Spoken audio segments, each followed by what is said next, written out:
বিশ্ব বাংলা আমন্ত্রণ, কাজী সাইদ আছি আপনাদের সঙ্গে। শুরুতেই জানাবো সংবাদ শিরোনাম। দক্ষ কর্মীর ঘাটতি মেটাতে অপরচুনিটি কার্ড চালু করল জার্মানি। বাংলাদেশি পেশাজীবীদের সুবর্ণ সুযোগ, প্রস্তুতি নেওয়ার পরামর্শ। মালদ্বীপে অবৈধ অভিবাসী বিরোধী অভিযান শুরু। আটক কোনো বাংলাদেশি আছেন কিনা জানা যায়নি এখনো। এবং আন্তর্জাতিক শিক্ষার্থীদের ভিসা ফি দ্বিগুণ করেছে অস্ট্রেলিয়া। আবাসন সংকটে অভিবাসন নীতিতেও নানা পরিবর্তন আসছে দেশটিতে।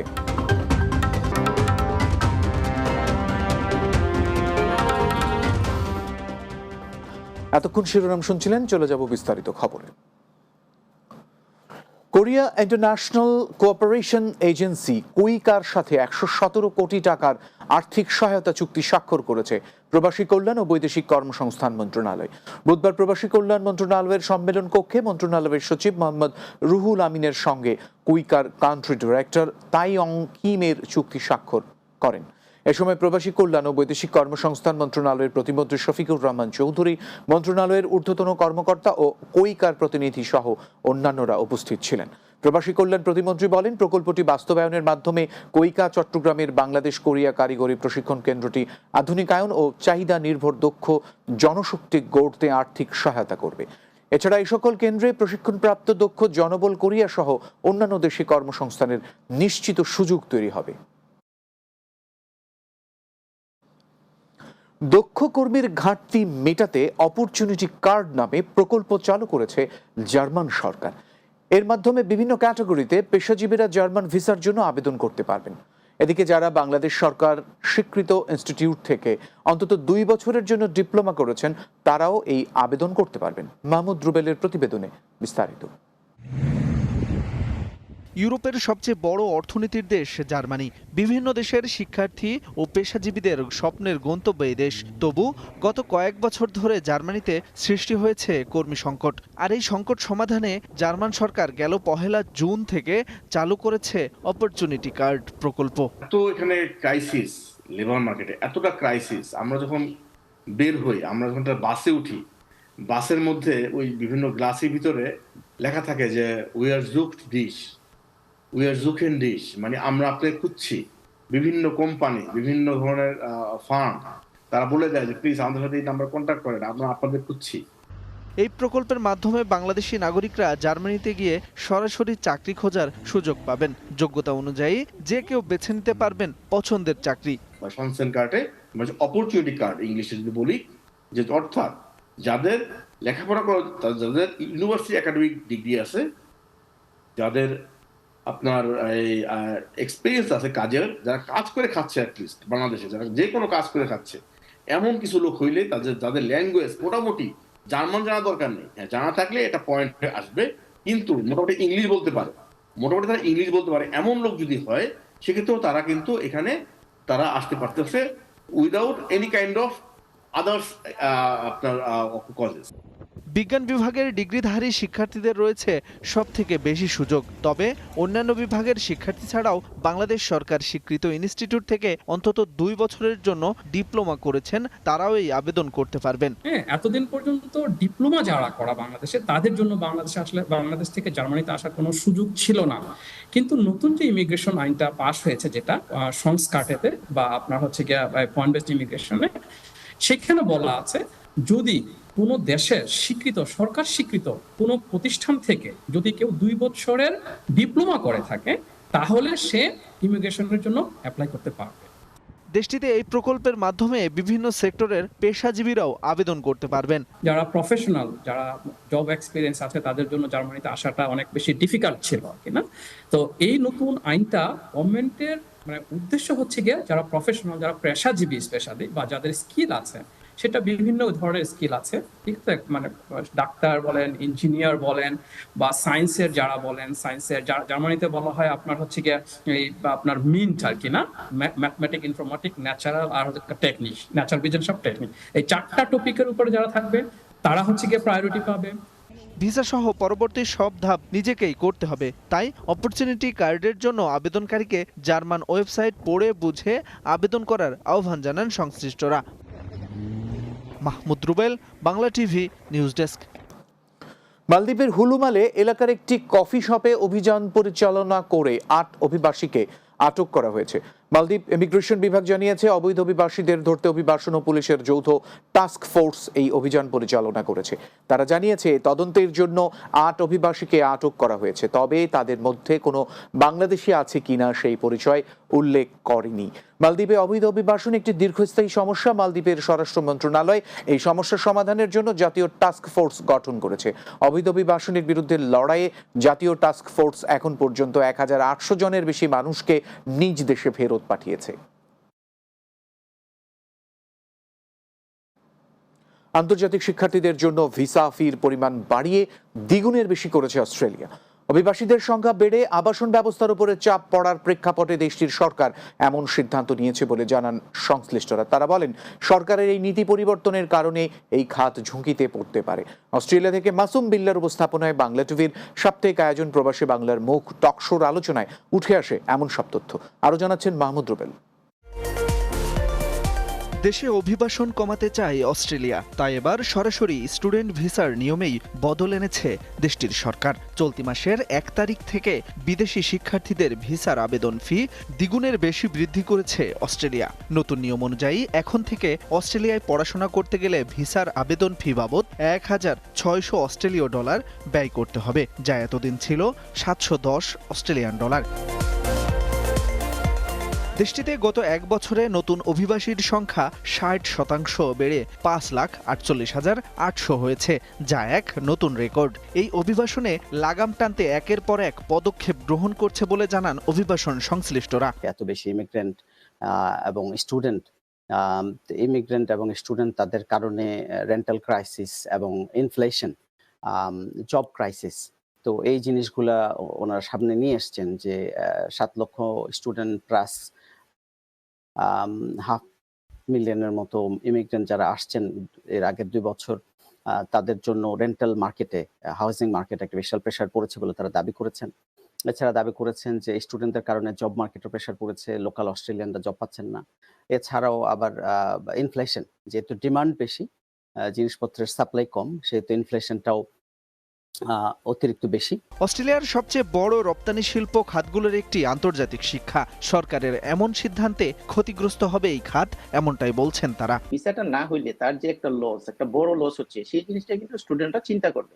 সাথে সাথে যখন পার্শ্ববর্তী যে অন্যান্য দেশগুলিতে বাংলাদেশ থেকে স্টুডেন্ট যায় অথবা পৃথিবীর বিভিন্ন দেশ থেকে স্টুডেন্ট যায়, সেইখানে যখন ভিসা ফি এবং আনুষঙ্গিক যে খরচ আছে কম্পারেটিভলি লেস, যখন লেস থাকে তখন স্টুডেন্ট তো আর বাধ্য না যে অস্ট্রেলিয়া যেতে হবে, কানাডায় যেতে হবে, আমেরিকায় যেতে হবে, এরকম না। স্টুডেন্টের ফ্লো যেদিকে স্টুডেন্টরা ভালো ফ্লেক্সিবল মনে হবে, ভবিষ্যৎ চিন্তা আছে, ভবিষ্যতে কিছু হতে পারবে, ভবিষ্যতে তার মাইন্ড চেঞ্জ করার একটা সুযোগ থাকে, ভবিষ্যতে যদি কেউ সিটিজেন পাইতে চায়, রেসিডেন্স পাইতে চায়, সেই সুযোগটা থাকে। এই ফ্লেক্সিবিলিটি যদি স্টুডেন্টদের থাকে তাহলে কিন্তু স্টুডেন্ট ওই দিকে মুভমেন্ট করবে। এর আগে গত মে মাসে বিদেশি শিক্ষার্থীদের ভিসা আবেদনের ক্ষেত্রে ব্যাংক সঞ্চয়ের পরিমাণ বাড়িয়েছিল অস্ট্রেলিয়া। তারা কনকারেন্সি ওইটা বন্ধ করে দিল। কনকারেন্সি মানে হচ্ছে এই। Mahmud Rubel, Bangla TV, news desk. বিশ্ব বাংলায় বিরতি নিচ্ছে, এরপর আরো যা থাকবে। আয়ারল্যান্ডে প্রবাসী বাংলাদেশিদের ঈদ পুনর্মিলনী অনুষ্ঠিত, আয়োজন পরিণত হয় মিলন মেলায়।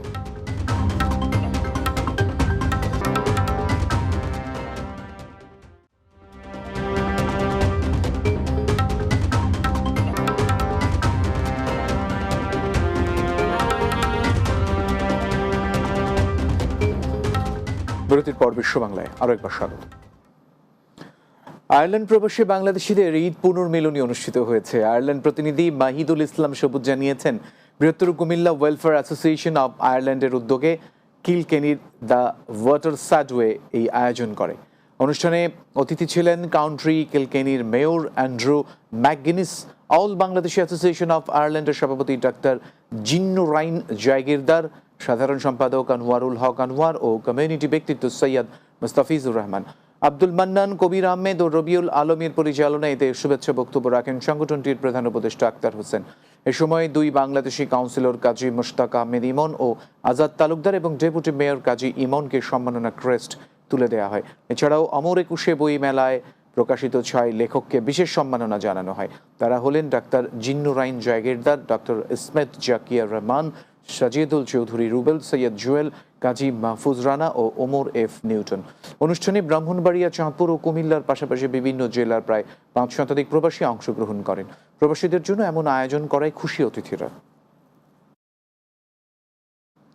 সংযুক্ত আরব আমিরাত প্রবাসী বাংলাদেশিদের সাথে আজমানে মতবিনিময় করেছেন বাংলাদেশের সাবেক পররাষ্ট্রমন্ত্রী doctor AK Abdul Momen.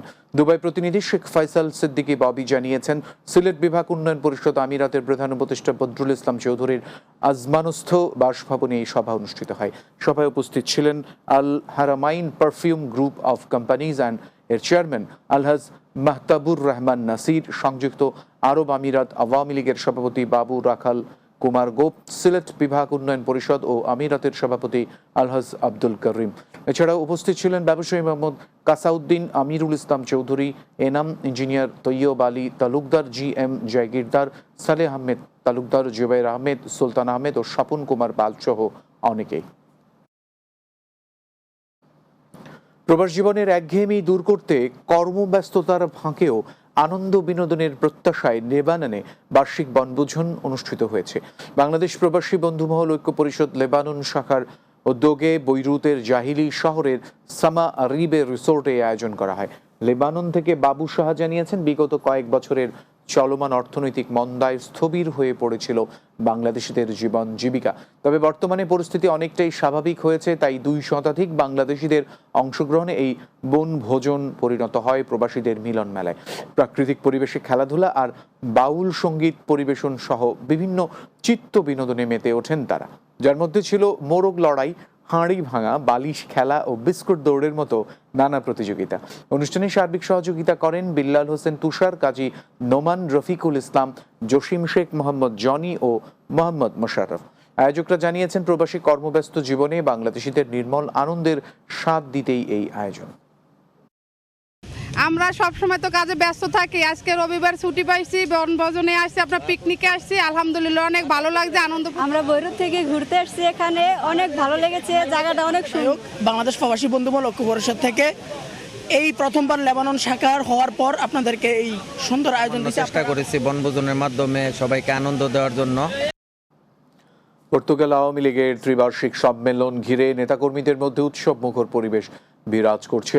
Portugal প্রতিনিধি SM আজাদ জানিয়েছেন, ইউরোপে আওয়ামী লীগের অন্যতম এই শাখার সম্মেলনকে সফল করতে রাজধানী লিসবনে নেওয়া হয় সকল প্রস্তুতি। আলোচনা সভা ও মিছিল স্লোগানে মুখরিত হয়ে উঠেছে বাঙালি অধ্যুষিত মার্তিম মনিজ এলাকা। সর্ব ইউরোপিয়ান আওয়ামী লীগের সভাপতি M নজরুল ইসলাম সহ সিনিয়র নেতৃবৃন্দ এরই মধ্যে পৌঁছেছেন সম্মেলনের এলাকায়। সম্মেলন উপলক্ষে আওয়ামী লীগ নেতা রনি হোসাইনের নেতৃত্বে কর্মী সমাবেশ অনুষ্ঠিত হয়েছে। এছাড়াও কর্মী সমাবেশ করেছেন বর্তমান সভাপতি জহিরুল আলম জসিম এবং সাধারণ সম্পাদক দেলওয়ার হোসেন। দীর্ঘদিন পর অনুষ্ঠিত এই সম্মেলনের মাধ্যমে সংগঠনটিতে যোগ্য নেতৃত্ব উঠে আসবে বলে মনে করছেন নেতাকর্মীরা। আমরা চাই পর্তুগাল আওয়ামী লীগ তথা বাংলাদেশ আওয়ামী লীগের সাবেক নেতৃত্ব উঠে আসুক। আমরা জানি তারুণ্যই শক্তি, তারুণ্যই বল। বাংলাদেশ আওয়ামী লীগ পর্তুগাল শাখার এবারের সম্মেলন হবে বহির্বিশ্ব সম্মেলনের অন্যতম সম্মেলন এবং বাংলাদেশ আওয়ামী লীগ হবে বহির্বিশ্ব আওয়ামী লীগের অন্যতম সুশৃঙ্খল সংগঠন, তরুণ নির্ভরশীল। পর্তুগালে বিএনপির 2 গ্রুপের সংঘর্ষে অন্তত 10 জন প্রবাসী বাংলাদেশি আহত হয়েছেন। আহতদের মধ্যে 2 জনের অবস্থা সংকটাপন্ন। দেশটির বন্দর নগরী পোর্তো শহরের সভা আয়োজনকে ঘিরে বিরোধের জেরে এই ঘটনা ঘটে। পর্তুগাল প্রতিনিধি SM আজাদ জানিয়েছেন, কমিটি গঠন এবং নেতৃত্ব নিয়ে বিরোধ চলে আসছিল পোর্তো বিএনপির সদস্য সচিব তাজুল ইসলাম এবং পর্তুগাল বিএনপির যুগ্ম আহ্বায়ক কাজল আহমেদ গ্রুপের মধ্যে। এদিকে সামাজিক যোগাযোগ মাধ্যম টুইটারে তাদের মারামারির একটি ভিডিও ভাইরাল হয়েছে। সেখানে পর্তুগিজ নাগরিকরা বাংলাদেশিদের অপরাধী ও হিংস্র হামলাকারী বলে মন্তব্য করছেন। পাশাপাশি স্থানীয় গণমাধ্যমেও এই ঘটনার ছবি সহ সংবাদ প্রকাশিত হয়েছে। কমিউনিটি নেতারা বলছেন, সম্প্রতি ইমিগ্রেশন আইন কঠোর হওয়ায় এই ধরনের ঘটনা বাংলাদেশিদের প্রতি পর্তুগিজ সরকারের আরো কঠোর অবস্থান তৈরি করতে পারে।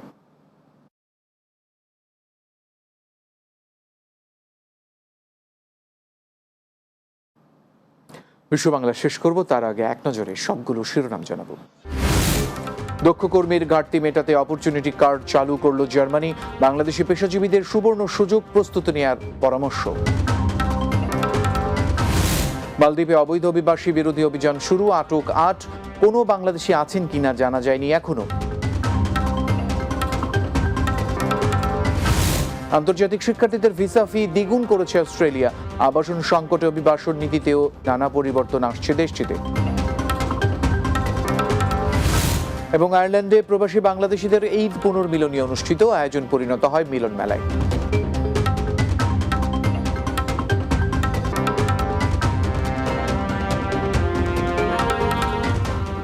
এই ছিল বিশ্ব বাংলায়। এতক্ষণ সঙ্গে থাকার জন্য অনেক ধন্যবাদ।